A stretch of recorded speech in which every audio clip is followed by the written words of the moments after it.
It's the Finding Joy podcast. We are shining a spotlight on the joy that exists in the lives of people all around us. I'm Jerry, along with Rob and Benji. And on this episode, we decided to talk about one of our favorite subjects, which is trying out new coffee. Yeah. Oh, yes. Gotta love that. And, we also talked about our memories of the best cups of coffee that we had. And our general manager, Rick Davison, will come in and tell us what he thinks about this special coffee. And we're going to ask him to share some insight on the coronavirus pandemic from a believer's perspective. Maybe help calm some of the fears and anxiety that just seems to be raging right now all over the world. But first, we need to start off with a good cup of coffee. Let's get some coffee, guys. Yep, let's head to the kitchen.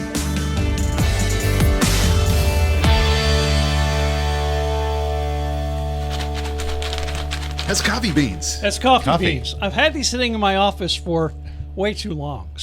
This outfit, Himalayan Coffees, contacted me just out of the blue, wondering if I would be interested in reviewing some of their coffee. Twist your arm on that one. What a question. So they sent me this Jalpa Gold from Nepal, the beans, and then 2 smaller packs of ground coffee. Okay.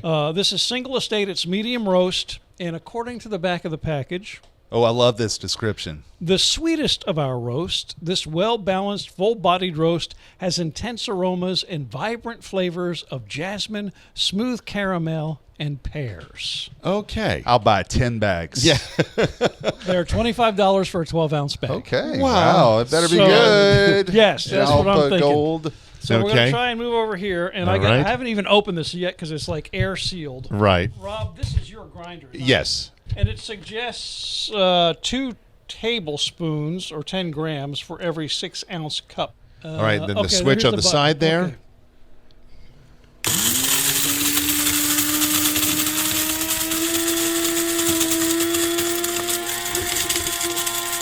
Get every last morsel. What do you think? We're That'll done? be good. Yes. Okay. Hit the button Where's the button? on the side there. There it is. Tap the top a little bit. There you go. So this way you get some of that goodness in there. All right. Sniff test. Social distancing. Oh, man, that smells really good.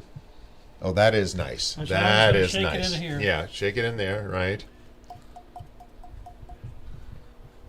All right, so now we just wait for a couple of minutes, and we should have coffee, and we'll sit down and taste it. There we All go. right.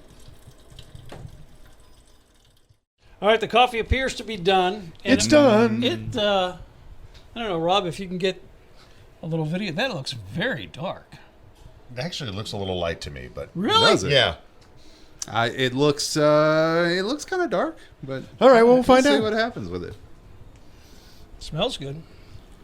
Yeah, I notice Rob's cup already has some half and half in it. Yeah, it does look lighter when you're pouring. All right, shall we go have a seat? And Yeah, let's go make our test way. these All out? right. To the studio, and no sipping on the way. Okay. Okay, we're back in the studio, and we have our Himalayan coffee. This one is Jalpa Gold from Nepal. It's a medium roast whole bean grown with Himalayan snow melt water, hand-picked and hand-sorted. The Himalayan snow melt water. I think they had me at that. Yeah, I think so. All right. So let's, it's still nice and hot. All right. Yes. Here we go. Time There to we go. check it out. It's not bad. It could have been a little stronger. Yeah, I think so, yeah. I think so too. I'm tasting something a little nutty almost. I hear Himalayan snow water is a little nutty. That was sarcasm. Yes. It's a joke, son. Don't you get it, son? It's that new thing called sarcasm. It's pretty good. I feel Yeah. like we probably should have brewed it stronger. Yeah, maybe I I'm think thinking so. too. Maybe less water. It's still good though. Yeah, it it is is. very good, nice and smooth. I'm not sure what jasmine's supposed to taste like. I do taste some spiciness in there. Yeah. Yeah. Well, overall, it's very good. I'll be very interested to try the other 2 varieties. I do as taste well. the jasmine. Do you really? I do. Yeah. And we'll have a link to this in the show notes. It's HimalayanCoffees.com where you can find out more about it. It is not inexpensive, but it is good. Yes. What would you guys say is the best coffee? Can you like put your finger on the best coffee you've ever had? I remember it, but I don't know what it was. I was still in elementary school, and we were living, I think it was in Cranford, New Jersey, and we hadn't been there very long. My dad had just accepted that pastorship, and we went over to a couple's house, and they were originally from Virginia, and had dinner, and she had coffee after dinner, and it smelled so good, I asked my folks if I could have a cup, and they let me have a cup, and it was, without a doubt, the best coffee I had ever. Of course, up until that point, it was only about the second or third time I'd ever tasted coffee. But you got to remember, growing up, we used to make coffee in a percolator. Mm-hmm. You know, you've seen percolators, right, Benji? Oh yeah, sure, Okay. sure. Where Actually, I prefer really the percolator. I think that makes the best coffee to me. A little old fashioned. Yeah, but if you leave it on there too long, yes, yeah, because it just keeps pumping the water back through. Mm-hmm. Right. Once it gets coffeed, it still goes. I'll back usually through use the one of grounds. the old-fashioned electric ones, so that'll stop after a certain amount of time. But it's still, if you turn it off the heat, then it's only hot for a little while. Yeah. But anyway, so I don't know if she had put something in it. It was just wonderful coffee. Yeah. It was smooth, but still bold. It was bold and smooth at the same time. It was chock full of nuts, heavenly coffee. It may have very well been, something that she got at the A&P or ShopRite, probably. Yeah. I wonder if sometimes the best coffees that we could think of have something to do with the environment that they're in, because I believe it was instant coffee that I had at my grandparents' house, but just being at my grandparents' house, and that was like the only time growing up that I really had an opportunity to have coffee. My grandparents, they were okay with me trying a little bit of coffee, and I thought it was great. And looking back, the taste, it was more like, I guess, hot cocoa than anything, because it put a bunch of cream and sugar in it. Yeah. But and my palate has changed over the years, but I feel like the memories that come with coffee, can be big time. Yeah, absolutely. Yeah. I mean, I can remember growing up, and whenever, especially when my grandmother and grandfather from my dad's side would come out to stay with us. 6:30 in the morning, waking up and smelling that coffee that my grandmother was making on the percolator, along with, probably she'd had a half pack of Pall Malls by then too. But there was just something about that smell of the coffee in the morning, and then she would make me, it would be half coffee, half milk. And again, probably like 4, 5, 6 packs of sugar in there, but such great memories. Talking about memories, I remember one year we went, and I can't remember how many of us. We got like a beach house in Myrtle Beach or something. I know it was at least my sister and her family, me and Terry, and I can't remember if Kelsey was even born yet, if it was that far long ago, and my mom and dad. And it was always a race in the morning. And of course, we're on vacation. It's the beach. You want to sleep in. But we all set alarms earlier and earlier every day to see who could be the first to get to the coffee maker to make the coffee, because my dad liked it that you would stand it in a corner and it could stand up by itself. That's strong. He would use almost a half a can of coffee, and we were buying coffee 4 times. We were there for a week. or whoever could get there and make the coffee first. And if I beat him to it, he would have to wait till that pot was empty and make a new pot for himself, because it just wasn't strong enough. Right. Yeah. If I had drank any of that coffee, I'd still be awake. He made that stuff so strong till the day he died. My dad just loved that coffee. Nothing like a good cup of mud first thing in the morning, In just a little bit, we're going to invite our general manager, Rick Davison, in, let him get a taste of this Himalayan snowmelt coffee. And we actually went back and rebrewed another pot, because we thought that one tasted a little on the weak side. So I did like twice as much coffee grounds, and it tastes almost identically the same. So I think it's just a very mild brew. Yeah, but still delicious. It is very good, yes, as we continue to enjoy our coffee right now. In all seriousness, with everything that has been going on with the coronavirus pandemic, we have a bunch of resources at our website, thejoyfm.com, to calm your fears, to answer your questions, and even inspire you to do some things in your own community. We have the frequently asked questions of coronavirus, and it was a great segment that the Morning Cruise did. And, a lot of churches are not able to gather on Sundays. So what we have done is we have put the call out to churches to say, what are you doing to provide worship services online? And we've gotten a good response so far. Yeah. So if you are looking for a church that is providing online church services, whether it be Saturdays, Sundays, even Wednesday night services. Well, and some of them have archive services that you can watch whenever you want to. Right. as well. Absolutely. You can go check out the online church page at thejoyfm.com. And another thing you can check out as well, there is a huge need for food. We have got so many people that are temporarily out of work because of the pandemic, and a lot of the food banks are really hurting right now. Yeah. They need donations in the worst way. So we have started compiling a list at thejoyfm.com, and we've gone community by community. So if you live in the Atlanta area, you can check out some food banks there. Macon, Columbus, Athens, North Georgia. And we want to hear from those food banks as well that have a need. We want to help you hopefully stock up your shelves so you can continue to do the work that God has called you to do. That is part of the Help Now page. All of those pages are at our website, thejoyfm.com. And we've got links in the show notes, too. Are you finding yourself not knowing what to say to your kiddos about what's going on in the world today? That's exactly why I talk with Candace Couch on the latest episode of the Jewel Show podcast. She's a licensed professional counselor and gives some great advice. Kids, even if they don't know exactly what's going on, they have the best radars. So they are always kind of detecting how their parents are feeling. Hear more from Candace Couch. Go to thejoyfm.com/Jules or anywhere you get your podcast from. Well, look. It's our boss. Hello there, General Rick. Manager of the Joy FM, Rick Davison. Where there is a free cup of coffee, Rick is not far away. And this is not one of the coffees that you had to go all the way out and buy, because you normally are the guy that does that. But we got this from He is our hero with that. Yes, he is. Himalayan Coffees, this Jalpa Gold from Nepal. It's grown with Himalayan snowmelt water. I'm impressed. It tastes very good. Now, you also are drinking it with cream. I'm drinking it with cream, but it really shouldn't be. You shouldn't add cream. Yeah. And I don't even think you need anything to sweeten it. No. No, I would say that, yeah. Yeah, it's definitely got a sweet flavor to it. Benji claims he can taste the jasmine. I have no idea what jasmine tastes like. yeah. I I don't feel know. like I can pick it out. Well, if anybody would, Benji would. Right. That's right. This particular episode came about kind of all at once with everything that's been going on in the world.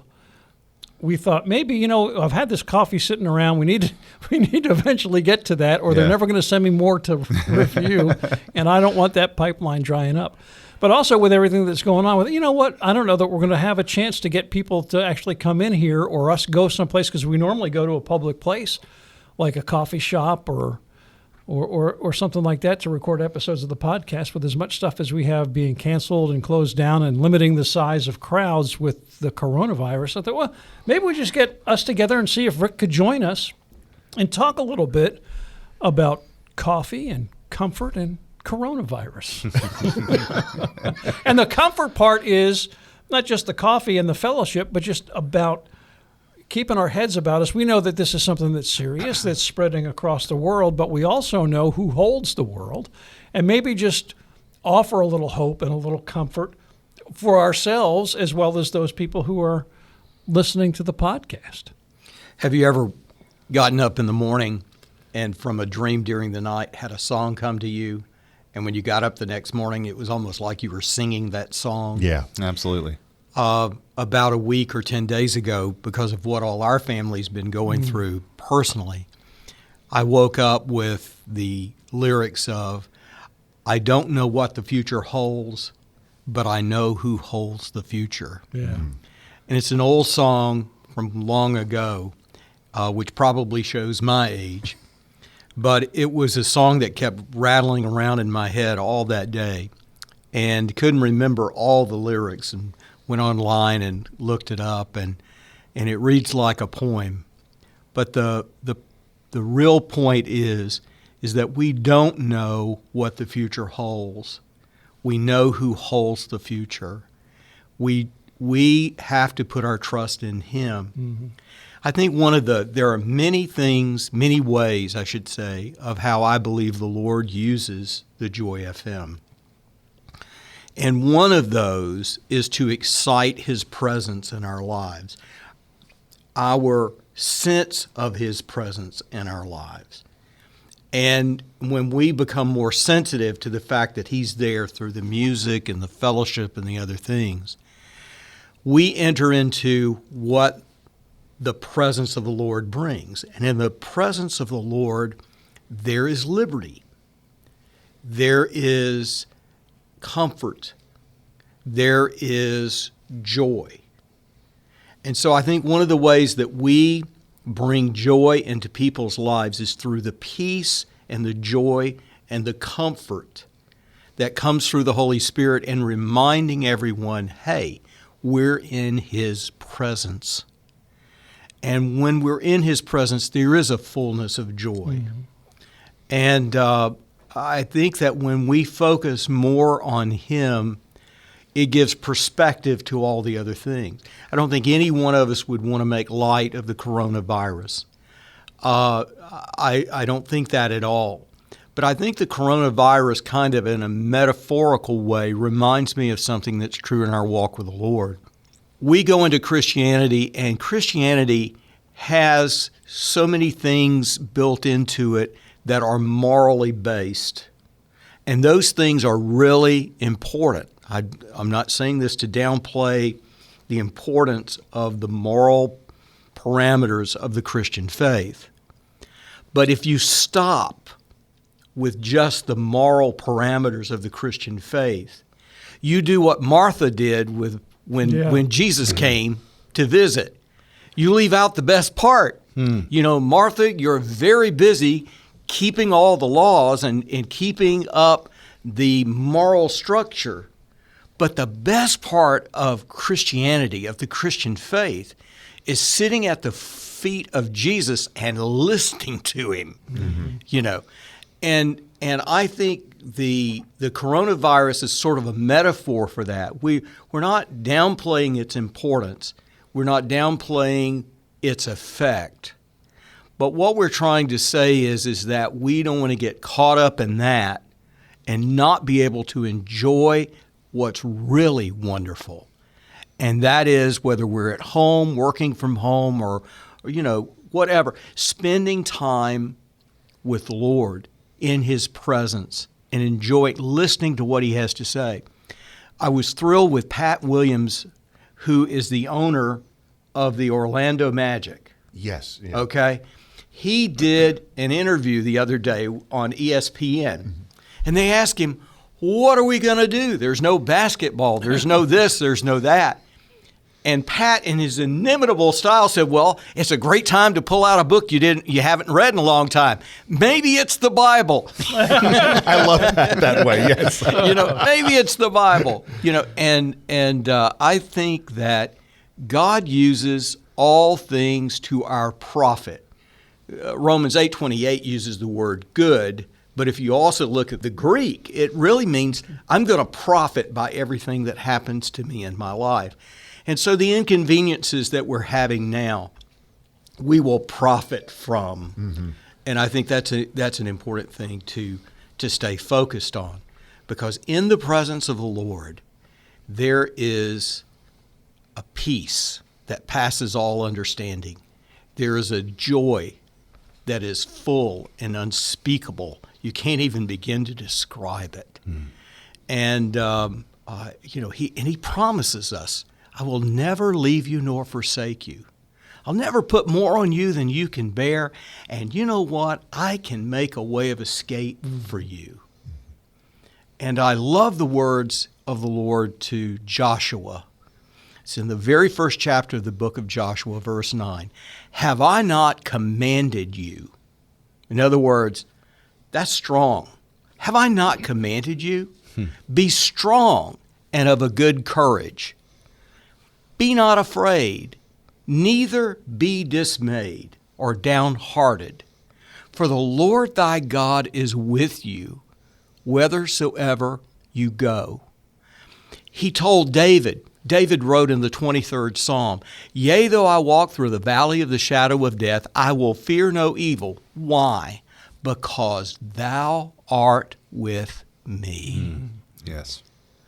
What gives us our power in our lives? I think the one thing that separates us from everyone else in the world as Christian believers is the presence of the Lord in our lives.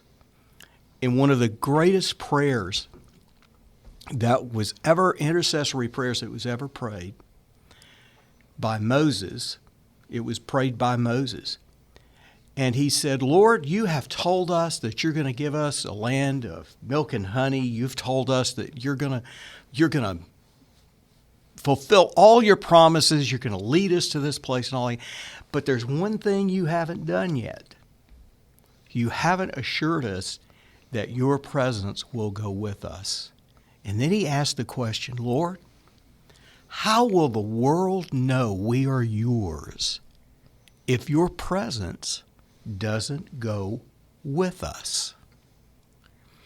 And that's the difference between us and those who don't believe. It is the presence of God through the Holy Spirit. And he fills us. He is inside us. And with him comes comfort, joy. Just bring it all the way back around. Comfort, joy, and peace. And so I find myself going back to that over and over again in my own life because it's easy. You know, you start watching all these cable news shows and the broadcast television networks and everything, and it's really easy to let that affect you. You're missing the best part, as Jesus told Martha. Do what Mary did. Sit at Jesus' feet, be in his presence, and listen to him. Right. Yeah. You talked about Paul. One of my favorite things that Paul said was from 2 Corinthians, where he talks about for momentary light affliction is producing for us an eternal weight of glory far beyond all comparison. And whatever we go through, Paul refers to that as momentary light affliction. Well, if you go, that's I believe in the 4th chapter of 2 Corinthians, and if you drop back to the last chapter in 2 Corinthians, he talks about what all happened to him. Yeah. Twice I was shipwrecked, left for dead, beaten, all these different things that are just horrific. And that's the context of these momentary light afflictions. Because we are gaining, because as he says there, we may be failing on the outside, but we're growing stronger on the inside. And one of the images I always take from the 23rd Psalm is where David says, you prepare a table for me in the presence of my enemies. Doesn't do away with the enemies, but he's, you know what, sit down. Let's have a meal. Even in the presence of his enemies. And I picture that the way they did warfare back in David's day. They would line up on opposite sides of the field with hundreds of men and chariots and swords and horses. And in the middle of all that, God sets a table. That's a powerful picture. Yeah. It is. Yeah. Jerry and I were talking after the weekend and after this is really starting to ramp up. I personally, I was struggling. There's, as a lot of people are, with my flesh wanting to worry. That is not the Christ in me, and that's not where that worry is not coming from God. But what I'm finding in that, there's a quote from A.W. Tozer that I've heard said many times throughout all of this, and that is, a scared world needs a fearless church. And that's us. And so the fear, there is no room for it when we know what we know. And what we know is what you were just describing is that our God is walking through all of this with us, and he will be glorified in the end, no matter what. It's a reality that I think we all have to come to grips with when we worry. And when we worry, like I have struggled with, I have to look at why. Why am I worrying? And it is a trust issue. Yeah. And I'm just glad that in the midst of all of this, I'm not glad that it's going on, but I'm glad that in the midst of it, I'm coming to realizations that I need to trust God more. It's an amazing thing that we can trust God for eternity and talk about it and look forward to it. Yeah. But we don't trust him in the next 20 minutes. Right, right. Yeah. And you look at, and my fault has been, or what I've done wrong probably is to look at the news a little and just get caught up in it. And I'll watch one of the Sunday news programs, and then the next one comes on. I'm going to watch that. And they're saying the same thing over and over, and it's just like cycling in my flesh mind. Right. that you know, this is going to get us. You know, but you know, we know who gets the victory. Yeah. Right. Yeah. Well, even if it does, we'll profit from it. That's true too. Yeah. You know, that doesn't mean we should be cavalier. It doesn't mean that we should be careless or any of those things. But as we walk circumspectly or very carefully through life, we can trust him that he will wrap his arms around us and bathe us in his love and his presence. And if God never did anything else for me, he has already given and extended to me precious promises, wondrous treasures in my family, every member of my family, that he's already given me more than I could ever possibly deserve or ever hope for. So every minute I get's just a plus and a surplus. You know, it's something in addition. And to live as Christ, to die as gain. And that is our outlook. That's the joy that comes, that bittersweet. Life is like bittersweet chocolate. You know, you taste the bitter with the sweet together. Time is bittersweet. But eternity is going to be oh so very sweet. Sweeter than Hershey ever dreamed of. And eye has not seen nor ear heard the things that God has for us. And as C.S. Lewis said, he went through boot camp because he knew he could endure that 6 weeks because it was going to prepare him for war. And he was fine with 70 years, although he didn't quite get to 70. He was fine with 70 years in this world, in time, because whatever he had to struggle with or deal with in these 70 years was going to prepare him for an eternity with his Father. And so I think that's where the joy comes from. It's bittersweet at times, but how many times have you ever been brokenhearted, just totally broken before the Lord, and you get out on your knees and you humble yourself and you begin to talk to him about the hurt, and suddenly you feel this feeling that you can't describe. There's something that comes that is so sweet. There's a sweetness in the atmosphere. And so there are those bittersweet moments in our lives, and we don't experience those without challenges, without sacrifices. There's one other C.S. Lewis quote, and I recommend this for everyone. He said something along the lines of, there is nothing that is more healing than time spent with paper and ink. Mm-hmm. Okay? And I remember getting up one morning and feeling, this was about 12 years ago, and I said, I feel so, Lord, I just need to talk to you. And I thought, Lord, what would be really wonderful? You're talking about that meal in the middle of the battlefield. Yeah. I said, Lord, what I would give to have a cup of coffee with you. Yeah. And then the thought occurred to me, hey, you can have a cup of coffee with him. So I began 12 years ago sitting down in the morning with a notebook, paper, pen, ink, and a cup of coffee.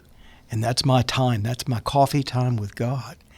And there is such a richness in that. In that, and I just journal my prayers, and I find such peace in those moments. And and I've had friends who have lost spouses and loved ones, and they talk to me about the pain that they're feeling inside. And I just tell them, get a notebook like you had in high school, get a pen, and spend quiet time with God, and just write those feelings down and talk about them. There is something that is so healing when we put our fears and our anxieties and our worries and our pain on a piece of paper with ink and really offer it to the Lord. Now, I use it because I'm a little ADD, and I start praying, and about 12 words later, I catch myself and I'm staring out into oblivion and forgot where I was. So I'm kind of an old guy, so that kind of thing happens to me. So the really nice thing is that I'm able to keep up my concentration using pen and ink. So that's just for those of us who have general anxiety disorder. That is one of the ways of being able to have that healing time where we write it on paper and we can look at it and read it. And honestly, in this day where a lot of people are spending a lot of extra time at home, and I hear and see lots of suggestions on what can I do in this time where I've got all this time on my hands. My goodness, man. This is an opportunity to spend some time with the Lord and journal, as you said. I hadn't even thought about putting that at the top of the list, but that is a good thought for all of us, I think. The one thing that I have found is, I really limit myself to watching the news, and getting to try to fight off that fear. I mean, even perusing through social media. I'll see people that can be worse sometimes. That can be worse with getting your neighbor's perspective on things. Yeah, I don't look for that. I mean, if I see somebody that it starts to go negative, I pass by that one. I just can't. Yeah. I look for the good things that are coming out of this, and you certainly are seeing a lot of that, where people are coming together. What can we do to help our neighbors? What can we do to help those that are homebound right now that really should not be out? And that's what I look for in this whole thing. And that's what helps me keep my perspective on things and keeps that calm in me to see that there is good coming out of this. And you're seeing the church really start to rise up. I did see two things on social media, and I don't know that either of them were from people of faith, but they were very good and very positive. The first was Max Brooks, who is the son of Mel Brooks, the comedian and writer. And it's a little video, and Max is standing outside of Mel's house, and Mel is behind the glass door, and Max is talking about, listen, I'm young, I'm 47. Even if I get coronavirus, I'm going to be okay. But my dad is 93, and he might not be. And so if I gave it to him, he could give it to Carl Reiner. And then Carl Reiner could give it to Dick Van Dyke. I could wipe out an entire generation of comedy greats. Please stay at home and wash your hands for the comedy greats, an entire generation. And Mel tells him, go home, go home. Another one I saw was a little more serious, was a guy who was a garbage man. And he put on Twitter, I can't work from home. I can't do my job from home. And he goes, it's sometimes it's boring because it's repetitive and it's backbreaking at times, and you have to be out there in all kinds of weather. But what I do is important, and I have to keep doing it. So I'm going to keep doing it. And you want to thank the other people who are doing things like policemen and firefighters and paramedics and those people who can't do their job from home. We're going to be out here, and we're going to be okay. And it went viral, and the guy couldn't believe that this tweet from a garbage man went viral because he was just expressing his desire to do the right thing and to encourage other people to do the right thing and to be strong, and even in the midst of this pandemic, to be courageous. I think for all of us, just to be smart, even if you feel confident, as you should, that the Lord is walking with us through all of this, we still want to do all of the things that, proven science that says Yes. we should Yeah, oh, keep yeah, our distance. absolutely. We shouldn't do anything to God endanger. being with you doesn't erase the enemy, doesn't erase when Peter got out of the boat, when Jesus was walking across the water and Peter said, if it's really you, call me to come out. And Peter came out. That didn't stop the wind, and the wind is actually what distracted Peter and caused him to start sinking. That stuff is all very real. Mm-hmm. And for whatever reason, God decided to let that real stuff continue to happen even as he walks with us through it. He doesn't erase it. He just walks with us through it. And so there are things that those momentary light afflictions we have to go through for whatever reason. God has decided to allow that to be. So you're right. We do need to be wise. Well, Rick, I appreciate you coming Yeah. by. Yes. Having a little coffee. Delighted to do so, especially with this cup of coffee. Yeah, it was good. Absolutely. Good stuff. I think it's interesting to note that in that first segment, we were talking about some of the best cups of coffee we've ever had and relating that to our environments. Me being at my grandparents' house, and Jerry had a couple of great stories about being around family, and Rob, you had a story about visiting with somebody. Yeah, my grandparents coming out to us. Yeah. Great Right. story. And I think that conversation that we had with Rick, we can probably put in with all of those. Yeah. Great conversations for an interesting time in our history.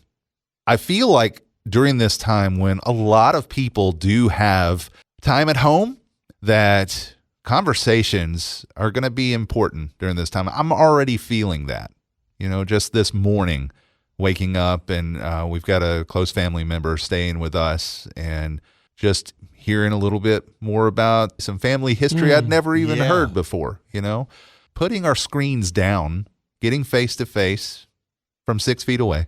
Yeah. After you finish this episode. Right. Right. It's a good idea. It's a good idea to have conversations with our loved ones. Another situation that just came up, which did involve a screen. Screens are not all bad when you are using it for FaceTime, like I did with my mom. Mom, I was texting with her just a couple of nights ago. She said she was just struggling with feeling lonely, just like with Rick and his wife, Roxanne, dealing with the passing of some close family members. My mom is still dealing with the passing of my stepdad a few months ago, and this is really hitting her hard right now. Family visiting has been very important to her in her grieving process, and now it's not that great of an idea. So I decided to get my daughter, and we FaceTimed with her, and just to brighten her day. That's great. That is important. So I think, during this time when we're considering what it is that we need to do, have conversations. Yeah. Sit around the kitchen table, talk about things that are meaningful, and above all, have meaningful conversations about the Lord during this time. I think a lot of us are thinking about our mortality right now, to be honest. And as Rick pointed to the story of Mary and Martha, there is a very important lesson to be learned from that. And let me give you that scripture that comes from Luke 10, starting in verse 38. As Jesus and his disciples were on their way, he came to a village where a woman named Martha opened her home to him. She had a sister called Mary who sat at the Lord's feet, listening to what he said. But Martha was distracted by all the preparations that had to be made. She came to him and asked, "Lord, don't you care that my sister has left me to do the work by myself? Tell her to help me." "Martha, Martha," the Lord answered, "you are worried and upset about many things, but few things are needed, or indeed only one. Mary has chosen what is better, and it will not be taken away from her." I love those last words. And it will not be taken away from her.